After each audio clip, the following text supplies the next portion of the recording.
So we're finally gonna go ahead and talk about the last of the 2023 Awakenings slash Dragon Ball Heroes units that were new to the Dokkan. So Golden Metal Cooler. Jump straight into it. What is good about this guy? He has a good super attack effect. He has a good moderate amount of attack and defense to start turn, that being 200% attack and defense. He gains an attack and defensive buff from his passive to his super attack effect, that being 80% attack and defense from his passive when he performs super attack, and he also gets 50% attack defense one turn on his super attack effect. You guys always love to see that. He has an additional super attack chance provided he does a super attack, which you're gonna do a super attack with this guy. He has unrestricted damage reduction. He has key attack and damage reduction buildup, so he can be up over 60% damage reduction. That's quite nice. And he also seals himself when he's below that. Well, he's 20% or less on that HP, but that's pretty much a little gimmick that they decide to just toss into this card. Now, with that said, this guy is already looking good.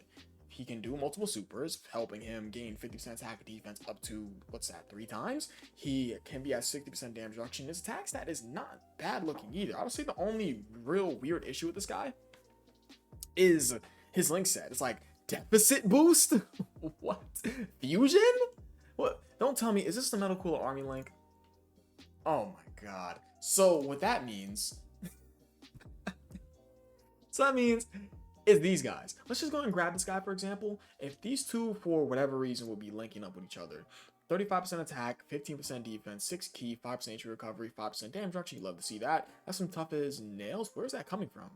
Auto regeneration. That's a good link. But who the hell has auto regeneration? Who has this link? Ah, Metal Coolers and Metal Rildo.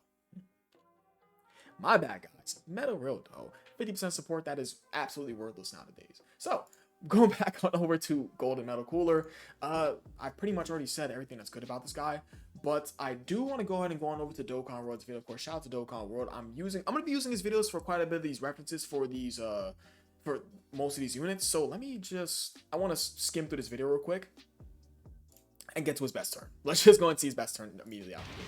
So, what are we looking like with this guy? That's a lot of support. Just like last video, we're going to go and see how much support we got in this rotation. And we're going to assume that Dokkan World did not... yeah, he got that support from both of them. 200k defense with 60% damage reduction. Is there something I'm reading wrong about this card? Like... yeah, that's attack. It's key and attack. Okay, and damage reduction. Okay. 60% damage reduction with 200k defense. We going over to this. Darkness Toa is at 900k defense with a 50% chance to dodge. What? I'm just... that is just out of this world ridiculous. So, just like last video, we're going to go ahead and we got to see this turn. Like, how much? We're adding it up. Let's go on over to crossover. Let's go down. Let's get the AGL Darkness Toa, who does have a similar ability to where she gets a below HP threshold and gets a support type ability. And then AGL Darkness Toa is at 600k defense. Does she have dodge? Because if so, she doesn't. Okay, she doesn't have a defensive ability to fall back on. But that's... oh, she doesn't gain an attack. No, she does not. She doesn't gain an attack and defensive buff from her passive to super attack effect. On super, of course. Let's grab up... let me get Int Demon Goddess Toa. I want to check something real quick. So, she's already giving Extreme Class Allies 3 key and 40% attack and defense. So that's 3 key and 40% attack and defense, and additional 60% attack and defense for Extreme Class Allies with HP still at 30% or less threshold. So let's assume that DK World got both of these Toa's conditions off. Because that's 3 key... yeah, that's 3 key, 40% attack defense here. No, yeah, it's 3 key and 50% attack and defense, because we're assuming that he did get lucky and get those chances off, and that's an additional 60% attack and defense over here. So this girl's already giving 3 key and 110% attack and defense, practically to the entire rotation, because this guy's an extreme class character, clearly. And she's giving 3 key, 40% attack defense. That's 3 key and 100% attack and defense. So 3 key, no, it's 6 key. Between these two is 3 key. No, oh my god. It's 6 key and 210% attack and defense the entire rotation. Shouldn't this be higher then? Maybe I'm crazy. Because I've never seen Demon Goddess Toa at 900k defense. Maybe. I probably have not used her enough. But this is pretty goddamn insane. It has to have happened where she got her passive off. So we're gonna assume that this is I keep saying 3 key, 6 key and 210% attack and defense. This turn is like, you want to talk about drenched in support? That's more than drenched in support. This is just gabagooped in support. So let's see what you're gonna do here. Shout out to DK Robot. So what we get is 12 million, 60% damage. Oh, that's nice. He also gains 80% attack and defense. Super. Oh, not bad. 13 million.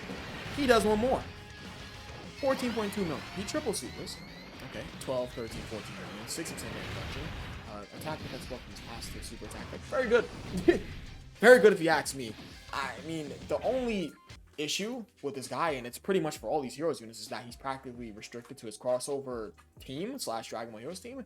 But I would make the case that that's fine. Crossover has gotten better. If you've taken a look at like the units that are on here, it's like we have the Xeno Super Saiyan 4 Vegito. We have this Janemba who is good. We have this Cooler who is good. Who we're talking about today. Xeno Pan. Xeno Pan is good. Even now. Who else do we have that we can use as an example? I was hard on Meki Gabora. I was hard on this unit at the time. I'm not even gonna lie. I was a little harsh on him. See, I mean, we have literally the GO on this category. This is far and away the best unit on this category. I mean, if you don't think so, you're wrong. Let's just go ahead and be 100% honest. Let's just be 100% honest. This is far and away easily the best unit on the category. I mean, we have a bunch of pretty good goddamn units on this category. Would you agree, guys? I would say so. But I think that is really about it for him. His only issue is that he's restricted. That's it. I think this guy's pretty goddamn good. 200k defense with 60% damage reduction. Damn. Was that really 210% attack and defense with 6 key the entire rotation?